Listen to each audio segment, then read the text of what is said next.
आपण 5 सप्टेंबर हा दिन शिक्षक दिन म्हणून साजरा करतो असे डॉक्टर सर्वपल्ली राधाकृष्णन यांचे स्मरण करून आजच्या कार्यक्रमाचे प्रसंगी उपस्थित असणारे जय भवानी सहकारी साखर कारखान्याचे चेअरमन तथा शारदा प्रतिष्ठानचे कार्यतत्पर कार्यवाह आणि ज्यांच्या संकल्पनेतून गेवराई तालुक्यामध्ये शैक्षणिक क्रांती, सांस्कृतिक क्रांती, जलक्रांती, क्रीडा क्रांती असे अनेक अंगाने विकास घडवणारे आणि दोन्ही विधिमंडळाचे दोन्ही सभागृह गाजवणारे आदरणीय माजी आमदार अमरसिंह पंडित साहेब, त्याचप्रमाणे ज्यांच्या हस्ते हा भव्यदिव्य असा पुरस्कार वितरण सोहळा संपन्न होत आहे असे सुप्रसिद्ध साहित्यिक आणि व्याख्याते डॉक्टर संजय कळमकर साहेब, सुप्रसिद्ध दिग्दर्शक श्री अविनाश कांबीकर साहेब, त्याचप्रमाणे गेवराई तालुक्यातील तरुण तळपदार नेतृत्व माजी जिल्हा परिषद अध्यक्ष आदरणीय विजयसिंह राजे पंडित साहेब, शारदा प्रतिष्ठान आदर्श शिक्षक पुरस्कार समितीचे अध्यक्ष, निवड समितीचे अध्यक्ष आदरणीय मोठे सर, त्याचप्रमाणे रणवीर काका आणि उपस्थित सर्व मान्यवरांना प्रथमतः आम्ही हे करून माझं मनोगत जे आहे मी अगदी थोडक्यात प्रतिक्रिया देणार आहे. एक 3-4 मिनिटाचा वेळ मला देण्यात आलेला आहे. तर मी फक्त हा जो माझा पुरस्कार आहे हा पुरस्कार माझ्यासाठी का महत्त्वाचा आहे हे मी तुम्हाला 1-2-3 मुद्द्यामध्ये थोडक्यात सांगणार आहे. अगदी लहानपणापासून ज्यावेळेस मी आमच्या घरामध्ये मी काही फोटो पाहत होतो त्यामध्ये आपल्या गेवराई तालुक्याचे भाग्यविधाते आदरणीय दादा आणि त्यांच्या शेजारी एक तरुण नेतृत्व आदरणीय साहेबांचा फोटो मी पाहायचो. निश्चित ते आजही तेवढेच तरुण आहेत, तेवढेच तरुण ते दिसत आहेत. त्यांचा मी फोटो पाहून मोठा झालो. त्यांच्या व्यक्तिमत्वाविषयी लहानपणापासूनच असलेलं आकर्षण आणि मी जसं जसं मोठं होत गेलो त्यात आदर्श व्यक्तिमत्वामध्ये झालेलं रूपांतर आणि त्यांच्या हाताने माझा हा होत असलेला सन्मान हा याच्यापेक्षा दुसरी आनंदाची गोष्ट खरंच कोणती नाहीये. खरं तर त्यांच्या हाताने हा माझा दुसऱ्यांदा सन्मान होत आहे. पहिल्यांदा भीम जन्मोत्सवानिमित्त घेण्यात येणाऱ्या आदर्श शिक्षक पुरस्कारामध्ये देखील त्यांच्याच हाताने माझा सन्मान झालेला आहे. आणि दुसरी गोष्ट म्हणजे साहेबांनी त्यांच्या संकल्पनेतून जे शिक्षण प्रसारक मंडळ स्थापन केलेले आहे त्या शिक्षण प्रसारक मंडळाचा मी विद्यार्थी आहे. शिवाजी विद्यालय मालेगाव असेल, शारदा विद्या मंदिर गेवराई असेल, इथं मी दर्जेदार शिक्षण घेऊनच मी इथपर्यंत पोहोचलो आहे याचा मला सार्थ अभिमान आहे. आणि त्यामध्ये माझे अनेक गुरुवर्य या ठिकाणी उपस्थित आहेत. आदरणीय डावकर सरांचा देखील मी विद्यार्थी आहे. ते शारदा विद्या मंदिरमध्ये मला शिकवायला होते. सय्यद सर असतील, जगदाळे सर असतील, असे सर्व गुरुवर्यांच्या उपस्थितीमध्ये माझा हा सन्मान होणं हे खरंच माझं भाग्य आहे. या ठिकाणी मी हे असं विशद करू इच्छितो. आणि दुसरी गोष्ट म्हणजे की शारदा प्रतिष्ठान सारख्या अविरत 16 वर्षापासून ग्रामीण भागामध्ये काम करणाऱ्या जिल्हा परिषद शिक्षकांचा सातत्याने गुणगौरव करणारी ही जी एक संस्था आहे त्या शिवछत्र परिवार आणि प्रतिष्ठानचा भाग होणं हे देखील खूप एक भाग्याची गोष्ट आहे. या पुरस्काराबद्दल मला जर सांगायचं झालं तर ह्या पुरस्कारातील जी गोपनीयता आहे ती मला अतिशय विशेष वाटली.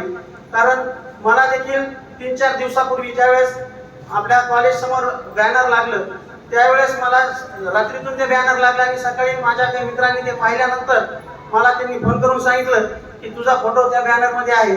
म्हणजे या समिती निवड समिती जी आहे त्या निवड समितीचा निपक्षपातीपणा आणि त्याची गोपनीयता खरंच म्हणजे वाखाणण्याजोगी आहे, याबद्दल शंका नाही. शिवछत्र परिवार नेहमीच राजकीय उपक्रमापेक्षा सामाजिक उपक्रमामध्ये नेहमीच अग्रेसर राहणारा परिवार आहे. त्यांनी स्थापन केलेल्या शिक्षण संस्थेची जर प्रेरणा आपण पाहिली तर आदरणीय दादा आणि साहेबांच्या विजन मधून ती तालुक्याच्या अगदी कानाकोपऱ्यात मध्ये ते सर्व शाळा स्थापन केलेल्या आहेत. आणि त्यामुळं जे गोरगरीब विद्यार्थी आहेत की ते त्यांच्या येण्या जाण्यामुळे प्रत्येक जण तालुक्याच्या जिल्ह्याच्या ठिकाणी जाऊ शकत नाही. त्यामुळं तिथंच त्यांचं शिक्षणाची सोय होऊन आणि आता साहेबांनी सांगितलं तसं की ग्रामीण भागातील गुणवत्ता ही त्याच्यातून प्रफुल्लित होत आहे आणि ते पुढे चालून मोठमोठे अधिकारी होऊन आपल्या तालुक्याचं, जिल्ह्याचं, आपल्या विभागाचं नाव मोठं करत आहेत. हे आपल्या प्रतिष्ठानचं आणि आदरणीय साहेबांच्या कामामधलं अतिशय मोठेपण आहे.